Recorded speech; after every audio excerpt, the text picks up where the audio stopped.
Je suis actuellement avec Sandrine Godefroy, qui est notre championne de kettlebell. On va l'interviewer aujourd'hui. Sandrine, comment tu as découvert le kettlebell? Alors j'ai vraiment découvert le kettle par hasard. Je suis allée m'entraîner dans une salle de sport avec mon coach actuellement. Et une séance, il a sorti des kettles comme ça du placard, sans savoir d'où ça venait. On a commencé à faire des séances avec les kettlebells et au fur et à mesure, il n'y avait plus une seule séance de kettlebell parce que c'était vraiment un outil hyper intéressant au niveau de la pratique. Et en même temps, ça permet de faire plein d'exercices différents sans avoir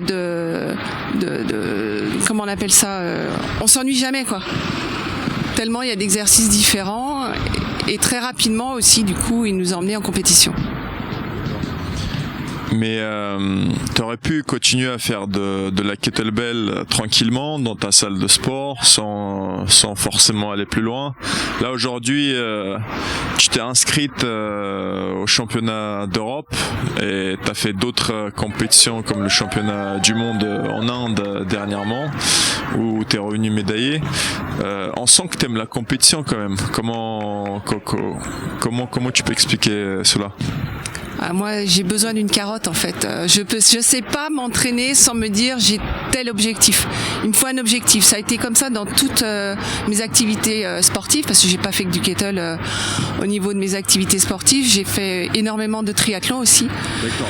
Et en triathlon, voilà, s'entraîner juste pour s'entraîner, ça c'est quelque chose qui m'intéresse pas. J'ai besoin de me performer. J'ai besoin de relever des défis, mais des défis juste pour moi-même. Voilà, ça c'est important de savoir qu'on peut faire certaines choses. Au départ, on se dit mais je serai jamais capable. Et ben si, moi je tente, j'essaye. Et puis on se surpasse. Et puis du coup, je suis fière de moi, quoi. D'accord.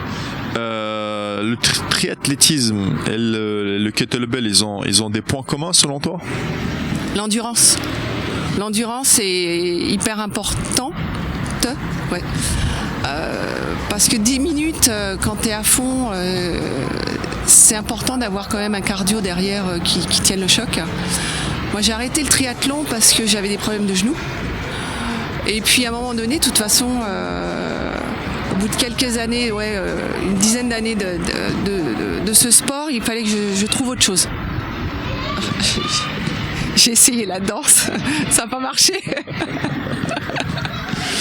Bah écoute, mais on m'a dit que récemment tu es devenu responsable de l'arbitrage en France pour la partie kettlebell. Pourquoi tu as accepté ce poste et quelle est l'importance de l'arbitrage, on va dire, pour le kettlebell en France par exemple? Est-ce que on manque de formation au niveau de l'arbitrage? Est-ce qu'il y a quelque chose à améliorer dans ce sens-là en France? Alors effectivement, ce serait bien si on avait des formations au niveau de l'arbitrage, puisque pour le moment, ça n'existe pas spécialement. Et pourquoi je me suis lancée là-dedans? Parce que dans le kettlebell, il y a beaucoup de choses à faire. Et c'est une fierté pour moi de pouvoir participer au développement de ce sport en France. Et au niveau de la réglementation, c'est important parce que déjà de connaître pour soi-même la réglementation, ça permet de pratiquer le sport dans les règles de l'art.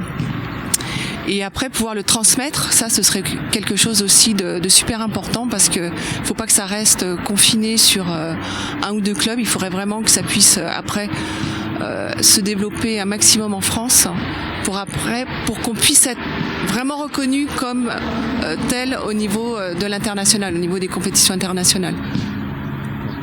Est-ce que tu as des idées pour l'arbitrage en France, des projets, peut-être quelque chose dans ce sens-là? J'aimerais mettre en place définitivement, avant les championnats de France qui ont lieu au mois de mai, avoir une liste vraiment exhaustive de qui en France peut pratiquer l'arbitrage au sein du kettlebell, au niveau des compétitions.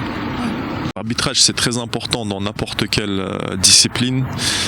Sans arbitre, il n'y a pas de compétition, il n'y a pas de performance, il n'y a pas de résultat, il n'y a pas de reconnaissance. Sandrine, on a 7 athlètes pour l'équipe de France de kettlebell ici à Nopli pour ces championnats d'Europe. Est-ce que le nombre est encourageant?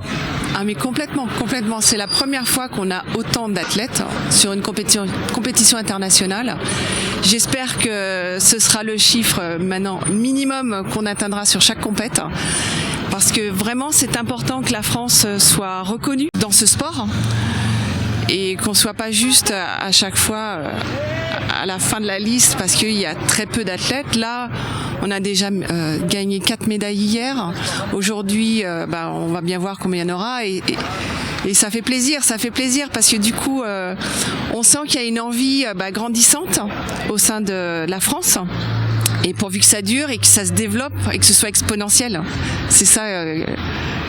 La plus grande fierté, ce serait qu'il y ait de plus en plus de participants sur les championnats internationaux. Cette interview avec Sandrine est maintenant terminée. J'espère que cette interview vous a plu. Si vous voulez d'autres interviews de Sandrine ou d'autres athlètes de l'équipe de France de kettlebell, n'hésitez pas à nous le faire savoir.